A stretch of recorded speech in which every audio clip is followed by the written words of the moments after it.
हरे कृष्णा। एक बुढ़िया थी।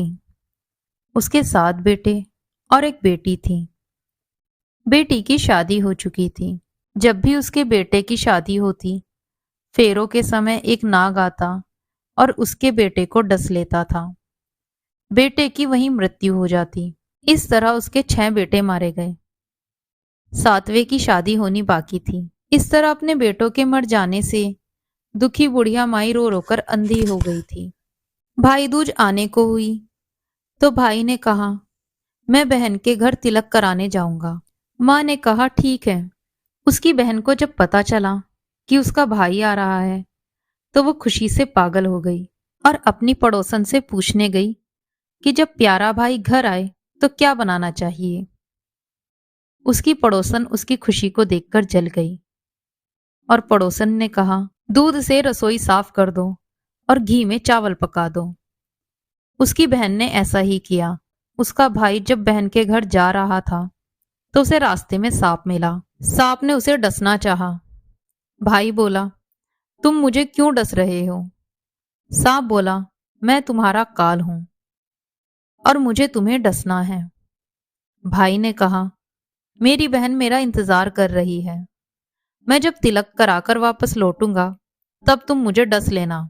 सांप ने कहा, भला आज तक कोई अपनी मौत के लिए लौटकर आया है जो तुम आओगे? भाई ने कहा, अगर तुझे यकीन नहीं है तो तू मेरे साथ चल। जब मैं अपनी बहन से तिलक करा लूं तो तू मुझे डस लेना। सांप ने ऐसा ही किया। भाई बहन के घर पहुंच गया।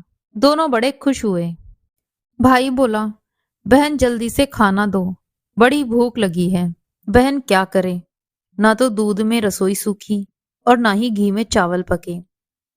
भाई ने पूछा, बहन इतनी देर क्यों लग रही है? तुम क्या पका रही हो? तब बहन ने बताया कि दूध से रसोई को साफ किया है और घी में चावल पकाए हैं। भाई बोला, पगली, कहीं घी में भी चावल पकते हैं या दूध से कोई रसोई लीपता है? गोबर से रसोई लीपो और दूध में चावल पकाओ। बहन ने ऐसा ही किया। खाना खा के भाई को बहुत जोर से नींद आने लगी। इतने में बहन के बच्चे आ गए। बोले, मामा मामा, आप हमारे लिए क्या लाए हो? भाई बोला, मैं तो कुछ नहीं लाया। बच्चों ने वह झोला ले लिया जिसमें सांप था। जैसे ही उसे खोला, उसमें से हीरो का हार निकला। बहन ने कहा, भैया तूने अभी तक मुझे बताया क्यों नहीं कि तुम मेरे लिए इतना सुंदर हार लाए हो? भाई बोला, बहन तुझे पसंद है तो तू ले ले, मुझे हार का क्या करना है। अगले दिन भाई बोला, अब मुझे जाना है, मेरे लिए खाना रख दो। बहन ने उसके लिए लड्डू बना के एक डिब्बे में रख दिए। भाई कुछ दूर जाकर थककर एक पेड़ के नीचे सो गया। इधर बहन के बच्चों को जब भूख लगी तो उन्होंने माँ से खाने के लिए कहा। तब वह बोली, लड्डू बनाने के लिए जो बाजरा मैंने पीसा था वही बचा हुआ है, जाकर खा लो। बच्चों ने देखा, चक्की में तो सांप की हड्डियां पड़ी हैं। ये बात आकर उन्होंने अपनी माँ से बताई। तब वह बावरी सी होकर अपने भाई के पीछे भागी। रास्ते भर के लोगों से पूछती, किसी ने मेरा भाई देखा? भागी भागी पेड़ के नीचे पहुंची और अपने भाई को नींद से उठाकर पूछा, भैया कहीं तूने मेरे बनाए हुए लड्डू तो नहीं खाए? भैया बोला, ये ले तेरे लड्डू, अभी मैंने ये नहीं खाए। बहन बोली, नहीं भाई, तू झूठ बोल रहा है, तूने जरूर लड्डू खाए हैं, अब मैं तेरे साथ चलूंगी। भाई बोला, तू ना मान रही है तो फिर चल मेरे साथ। चलते चलते बहन को प्यास लगी। वह भाई से कहती है, मुझे पानी पीना है।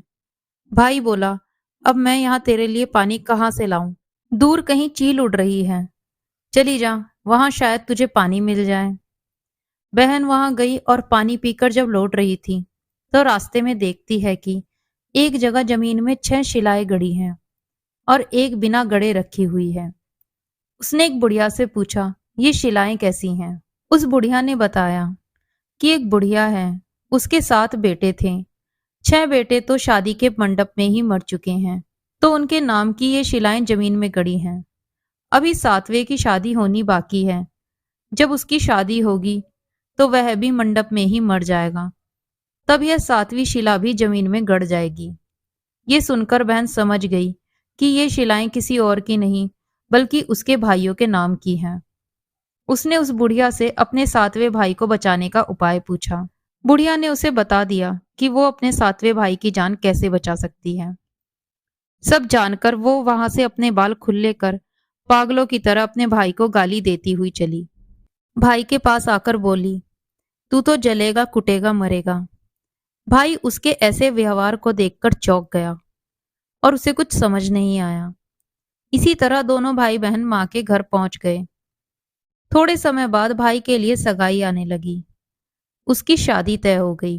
जब भाई को सेहरा पहनाने लगे तो वह बोली, इसको क्यों सेहरा बंधेगा?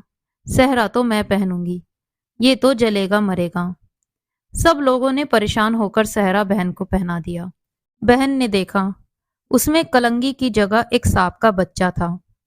बहन ने उसे निकालकर फेंक दिया। अब जब भाई घोड़ी पर चढ़ने लगा तो बहन फिर बोली, ये घोड़ी पर क्यों चढ़ेगा? घोड़ी पर तो मैं बैठूंगी, ये तो जलेगा मरेगा, इसकी लाश को चील कौवे खाएंगे। सब लोग बहुत परेशान। सब ने उसे घोड़ी पर भी चढ़ने दिया। अब जब बारात चलने को हुई तब बहन बोली, ये क्यों दरवाजे से निकलेगा? ये तो पीछे के रास्ते से जाएगा, दरवाजे से तो मैं निकलूंगी। जब वह दरवाजे के नीचे से जा रही थी तभी अचानक दरवाजा गिरने लगा। बहन ने एक ईंट उठाकर अपनी चुनरी में रख ली। दरवाजा वहीं रुक गया। सब लोगों को बहुत अचंभा हुआ। रास्ते में एक जगह बारात रुकी तो भाई पीपल के पेड़ के नीचे खड़ा हो गया। बहन कहने लगी, ये क्यों छांव में खड़ा होगा? ये धूप में खड़ा होगा, छांव में तो मैं खड़ी होंगी। जैसे ही वह पेड़ के नीचे गई, पेड़ गिरने लगा। बहन ने एक पत्ता तोड़कर अपनी चुनरी में रख लिया। पेड़ वहीं रुक गया। अब सबको विश्वास हो गया था कि ये बावरी कोई जादू टोना सीख कर आई है, जो बार बार अपने भाई की रक्षा कर रही है।